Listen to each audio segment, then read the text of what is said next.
The five of us sat in the living room of our cozy apartment. This little scenario had played out several times before, as Lisa, my lovely bride of 3 years, and I hosted our parents. Unfortunately, this time it wasn't a pleasant Sunday dinner. My soon-to-be ex-wife sat on our couch, bookended by her parents, while my mother sat beside me on our love seat. I felt her squeeze my hand, reassuring me of her support. However, I knew she was struggling with her promise to me. I'd asked her not to speak during this confrontation and to allow me to handle it my way. Begrudgingly, she'd agreed after I'd warned her about what was coming. The only thing she'd said after everyone arrived was, in greeting them, however, she had plenty to say earlier. I remembered her words before my guests arrived. I wish your father was here," my mother had said. I just nodded.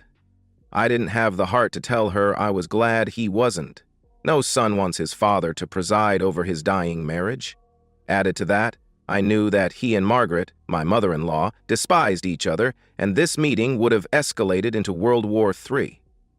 There wouldn't have been any chance my plan for handling this would have worked. I could almost hear his voice. "Son, do what you gotta do. Your mom and I will stand by you," he would have said. And he would have given me that "I told you so" look and smiled. All right, I lied. I missed him not being here. But I needed things to go as smooth as possible if I was going to get through this without losing it. If he was here, that wouldn't have been possible. Of course, for this to go the way I hoped, I'd have to remain cold and emotionless. A week of stewing on the events of the past 7 days had taken me through the emotional ringer. I hoped I was numb enough to pull this off. It was my father-in-law who broke the awkward silence. "Danny, thank you for meeting with us," Phil said. I looked at him and noticed he seemed tired. All three of them did. Apparently, there'd been a few sleepless nights in the Thomas household. I actually felt sorry for him. I liked my father-in-law. He was basically a pretty good guy, even though at times he could seem spineless when it came to his wife and daughter. On the far side of the couch sat my mother-in-law, the evil dragon of the north, perched, ready to swoop down and attack. Margaret, don't call me Marge, could barely contain her contempt for me. To say that I was her least favorite person for stealing one of her babies would be a gross understatement.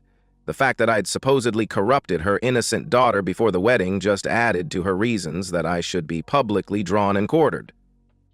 Of course, the fact that Lisa wasn't innocent when I met her. Well, let's not let the facts get in the way of a good reason for a witch hunt. I knew this meeting would be extremely difficult on her, and that thought kept a small smirk on my face. She'd be forced to swallow her venom if they had any hope this marriage could be saved. It couldn't be, but they weren't convinced of that yet. In between her parents sat Lisa, dressed in jeans and a blouse. I thought she looked beautiful. She wasn't model material, but more girl next door pretty. Even with her eyes, bright red from crying, I could still see the girl I'd fallen in love with 5 years ago.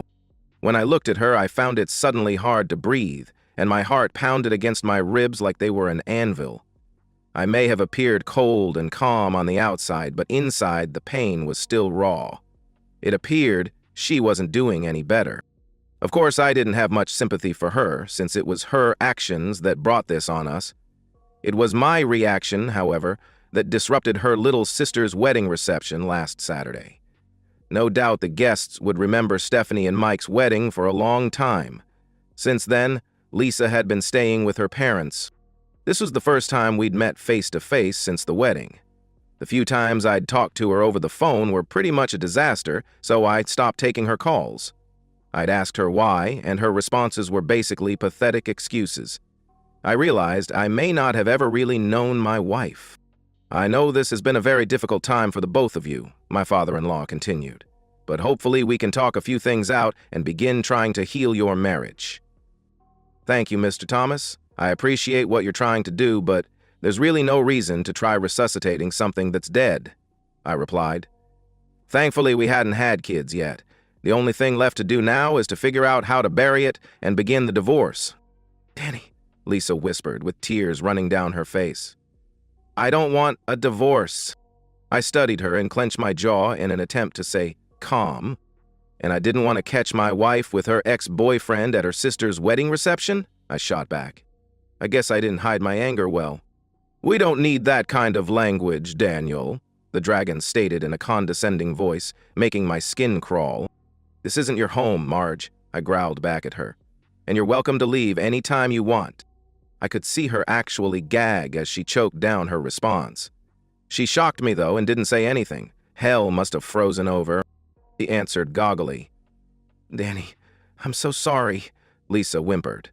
"It was a mistake." "A mistake?" I said, trying not to sneer. Given the response of those on my couch, I apparently failed. "Tell me, Lisa, what exactly was the mistake?" I continued. "Was it getting so drunk at the reception you thought it was okay to show everyone how inappropriately you could dance with your supposed ex-boyfriend? Or was it when I pulled the two of you apart and you told me and everyone watching you don't own me and you'd dance with whomever you choose? Maybe it was my mistake for taking my eyes off of you. An hour later, I turned around and you'd disappeared. Then, when I finally found you, you just there with that guy. I sure as hell know it wasn't a mistake when I hit him and kept hitting him until you started screaming that I was hurting him. I might have been wrong to stop, though, because when I turned to face you, the little coward ran. So tell me, Lisa, just where exactly was the mistake? Were you dancing so close that you accidentally ended up in a compromising position with him? Danny, it was just," she sobbed. "I was drunk. I'm so sorry. I don't know what happened." "Don't know what happened? It's pretty simple. I'm sure Marge told you about relationships. That's when people are supposed to be faithful to each other," I responded harshly. "Of course, after you're married. There's not supposed to be anyone else." "Please, Danny, I'm sorry. It'll never happen again," Lisa pleaded. "Danny," her father interceded. "I know this seems really, really bad." I started to respond, but he put up his hand and continued. "All right, I know it is that bad," Phil continued, "but it was a one-time thing. Son, I know you two can get through this. You're strong enough to be able to forgive her for this." "Well, Mr. Thomas, I don't know if I could get past a one-time thing or not. But this isn't a one-time thing, is it, Lisa?" I asked, watching her face turn even paler as I turned back to my father-in-law. "It seems your daughter was such a thoughtful big sister at Stephanie's bachelorette party that she took it upon herself to show her little sister some inappropriate behavior. Apparently Stephanie was a quick learner," I revealed. "I received a disturbing video earlier this week. Surprising how good cell phone videos are nowadays. It might not be professional quality, but it was good enough to make out the Thomas sisters engaging in inappropriate behavior with male entertainers." Lisa buried her face in her hands. "Oh my goodness," she moaned. "I wonder if Mike knows," I continued coldly. "Not the part about inappropriate behavior after a week-long honeymoon cruise. I'm sure he already knows about that. I'm talking about the entertainer part of the story. Somebody should tell him, don't you think? I mean, he'll believe that string of nonsense about it being a one-time mistake, won't he?" Phil and Marge were now as pale as their daughter. Lisa's sobs punctuated the eerily silent room. I'll admit what happened next surprised me. I figured that little revelation concerning the entertainers would put an end of this meeting. I was wrong. First, I was surprised she'd been able to stay quiet as long as she did. Next, I thought she'd try to do damage control and try to guilt me into staying in the marriage. Well, at least until I messed up and then Lisa could publicly divorce me. That was my mistake, I thought. Seems the dragon believed the best defense was a good offense, so she attacked.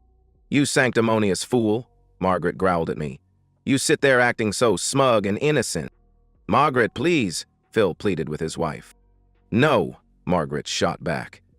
"I'm not going to let this person threaten to blackmail this family, especially when I've got proof he's as guilty as Lisa." To say there was a stunned silence by everyone in the room would have been an understatement. Then she began digging in that backpack she calls a purse. Moments later, like a magician pulling a rabbit out of his hat, she produced a small manila envelope. To be honest, I was a little disappointed that she didn't yell, "Ta-da! Here, deal with this," she snarled, throwing the envelope at me. "Inside, you'll find pictures of your car outside the roadside motel last month when you were supposed to be in Chicago on a business trip. There are also copies of the motel registration," Margaret continued. My mother gasped and squeezed my hand. "Using the name John Smith wasn't very original," Marge smirked as she continued. but the attendant logged your license plate number." Lisa kept her face buried in her hands and sobbed. Marge wrapped her arms around her, trying to console her. "It's okay, honey," Margaret cooed softly to Lisa. "Mama took care of it. I told all the women at the church 2 weeks ago. I'm sure most people around town know about it by now. When they hear what happened at the reception, they'll know it was because he cheated first. What's good for the goose is good for the gander." I was shocked at how calm I was on the outside. Inside, my heart was trying to break through my chest while my brain screamed at me to confront the dragon. Maybe I was in shock. I looked through the contents of the package and then gave it to my mother. I noticed she had tears forming in her eyes. I gently patted her hand and smiled. "Well, Marge," I stated calmly as I turned my attention back to the beast, "before you plan on your own little detective episode, you might want to brush up on your detective skills. The Chicago business trip was actually a training seminar my company sent me to in order to get certified. I have about 30 other attendees that can vouch that I was at every boring session for all 4 days. While I was out of town, we put Lisa's car in the shop for some maintenance repairs. Want to guess whose vehicle she drove while it was in the shop? Another little piece of information that you'll find interesting. Do you remember the names of the people who work with Lisa down at the Southside Medical Clinic? Come on, Marge. Surely you remember Dr. Sammy. Well, his full name is Dr. Samuel Jonathan Smith. Doubt, my father-in-law sputtered. He's older than I am. Yeah, seems your little girl has daddy issues to go along with some questionable tendencies. Good luck with counseling, I replied to Phil. Danny? Lisa whispered. Yeah, I know, I snapped at her. It was only a one-time thing. I stood and looked at the trio sitting on my couch. I didn't think I could hold it together much longer, so I needed this to be over quickly. I think we've pretty much said everything that needed to be said. It's time for you all to leave, I announced. Bill stood and helped Lisa to her feet. Marge remained sitting, frozen. I thought at first maybe she was having a seizure or maybe even a stroke, but no such luck. She gathered herself and stood. Staring at me straight in the eyes, she gave me a parting shot. I expected better from you, Daniel, Margaret said coldly. And I expected nothing less from you, Marge. You acted just like the self-righteous, hypocritical person that you are. Now get out of my apartment, I replied firmly. She left angry, but at least she left. Phil surprised me by giving me a big hug before he chased after her. That only left Lisa. When she looked up at me with her beautiful green eyes, puffy from crying and so full of pain, I couldn't stop my own eyes from watering. Danny, I can't tell you how ashamed I am, she said softly. I'm so sorry. Not half as sorry as I am, Lisa. I'm sorry I wasted my love on someone like you, I replied. She sobbed and ran out the door. As I closed the door behind her, my emotions overwhelmed me. I rested my head on the door and fought a losing battle, trying to hold back the tears. The simple fact was I loved the lying, cheating woman and she'd hurt me like I'd never been hurt before. I still didn't know why she'd cheated, but then even knowing the reason wouldn't have changed the fact my marriage was dead. I knew my pain, anger, and depression weren't going to go away anytime soon. My mother came over and hugged me. You okay? She said softly. No, I whispered, and I won't be for a while, but I'll get there. You know, your dad would have been proud of how you handled that. Do you know what you're going to do now? My mother asked. I nodded. Yeah, there's really not much to split up, so I think I'll take Marge's advice and go for maximum embarrassment. I'll have Lisa served as they're leaving their church on Sunday. I'll also see if I can sue the good doctor and his clinic. Even if I can't win, I'll make sure he's served at work. That should cause a scene, I explained. What about Mike and Stephanie? My mother asked. Mom, if someone sent that video to me, there's a good chance they sent it to Mike as well. Even if they didn't, he needs to know. Maybe they can work through it. I hope they can. If they do, maybe it'll stop any future cheating, and their marriage will last longer than the 3 years mine did. I'll email Stephanie and tell her she's got a week to tell him herself before I do, I answered. She looked at me and smirked. You're just like your dad, she said, shaking her head. Too bad he couldn't have at least heard our meeting, I replied. She smiled innocently and reached for her purse. Opening it, she pulled out a micro recorder. He asked me to record it so he could hear it when I got home. You know it almost killed him not being here today. He was disappointed when you asked him not to come. He understood, but I still think it hurt his feelings," my mother revealed. "Well, it looks like I'll have plenty of time to make it up to him since most of my future plans are now in the toilet," I said. I slowly shook my head and sighed. I feel like I've wasted 5 years of my life. "No," she said softly, "not wasted. You just learned some very painful lessons. Hopefully, you'll use it to make your next marriage even stronger." "Next marriage?" I snorted. "I'm not sure I'll ever trust another woman enough to marry her." She stepped back and smiled at me. "Honey, you're 27.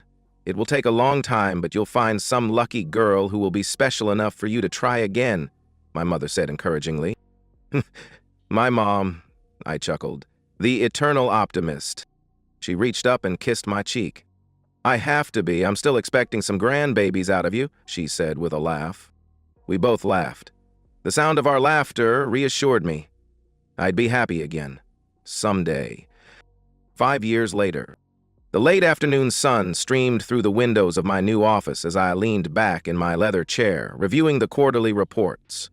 Thomas & Associates Medical Consulting had exceeded projections again. It was hard to believe how much had changed in 5 years. My secretary's voice crackled through the intercom. "Mr. Daniel, your wife called. She wanted to remind you about dinner with your parents tonight. Also, that reporter from Business Weekly is here for your interview," Janet announced. "Thanks, Janet. Send him in," I replied. I straightened my tie and smiled. Life had a funny way of working out. After the divorce was finalized, I'd thrown myself into work with a vengeance. The lawsuit against Dr. Smith and his clinic had been settled out of court for a substantial sum, enough to start my own consulting firm. Turns out, medical malpractice wasn't the only thing the good doctor was guilty of. The state medical board had taken a very dim view of his extracurricular activities with employees. The reporter, a young guy who looked fresh out of college, walked in with his notebook ready. "Mr. Daniels, thanks for agreeing to this interview. Our readers are fascinated by your success story. From a failed marriage to building one of the most successful medical consulting firms in the state in just 5 years, the reporter said. I chuckled. Well, sometimes the best motivation comes from the worst circumstances. I understand your ex-wife tried to contest the divorce settlement, the reporter asked. She did. Unfortunately for her, adultery tends to complicate things legally, especially when there's documentation, I replied, keeping my tone professional, though I couldn't help but smirk. Last I heard, she was working at a clinic in another state. Dr. Smith lost his license, so I suppose she had to find new employment opportunities. The reporter scribbled notes. And the family situation? Well, my former sister-in-law, Stephanie, divorced her husband, Mike, about 6 months after their wedding. Apparently that video I mentioned to her found its way to him after all. She's remarried now to a nice accountant. We actually get along well these days, I explained. What about your former mother-in-law? The reporter asked. I laughed out loud. Margaret, excuse me, don't call her Marge, had to eat quite a bit of crow when the truth came out. Turns out spreading lies about someone's character in a small town can backfire spectacularly when you're proven wrong. She and Phil moved to Florida. I send them a Christmas card every year. The reporter looked puzzled. That seems generous. Phil was always decent to me. As for Margaret, well, success is the best revenge. My Christmas cards always include our family photo and a little note about how well business is going, I replied. After another 20 minutes of questions about business strategies and market expansion, the reporter packed up his things. Last question, Mr. Daniel. Any regrets about how things turned out? The reporter asked. I thought for a moment, then pulled out my phone and showed him my wife wallpaper, a photo of my wife Sarah and our 2-year-old daughter Emma at the beach last summer. Not a single one, I said. I met Sarah at a business conference 2 years ago. She's an attorney specializing in medical law. Smart, beautiful, and most importantly, she has integrity. We just found out we're expecting our second child. The reporter smiled. Congratulations. So your mother got those grandchildren she wanted after all. She did indeed. And she never lets me forget that she predicted I'd find someone special enough to try again, I replied. After the reporter left, I gathered my things and headed out. Mom was making her famous pot roast tonight, and Dad would want to hear every detail about the Business Weekly interview. They'd been my rock through the darkest period of my life, and now they got to share in the joy of watching their son build something meaningful. As I drove home, I thought about that awful day 5 years ago when my world had crumbled. The pain had been excruciating, but it had also been clarifying. It taught me what real love looked like, what genuine partnership meant, and what I truly valued in a person. I pulled into the driveway of our house, Sarah's and mine, and saw her through the kitchen window, probably helping Emma with some art project. Emma had Sarah's blonde hair, but my stubborn streak, and she was already showing signs of being too smart for her own good. My phone buzzed with a text from an unknown number. Saw the article online. Congratulations on your success. LL. I stared at the message for a moment, then deleted it without responding. Some chapters of your life deserved to stay closed. I walked up to the front door and heard Emma's squeals of delight from inside. Sarah's laughter followed, rich and genuine. This was what winning looked like. Not revenge or proving a point, but building something real with someone who deserved it. Along the sound of my family's happiness was better than any vindication I could have imagined. I opened the door and stepped into my real life, leaving the past where it belonged, behind me. And so, we've reached the end of today's story. Was it what you expected, or did it take a twist you didn't see coming? I'm curious to hear your thoughts. Share them in the comments below, and let's get a conversation going. If this story kept you hooked, make sure to hit that like button. And if you're new here or just haven't subscribed yet, now's the perfect time to join our community. I bring you fresh, captivating stories every day, so click that subscribe button and turn on notifications so you never miss out. Thanks for watching, and I'll see you in the next one.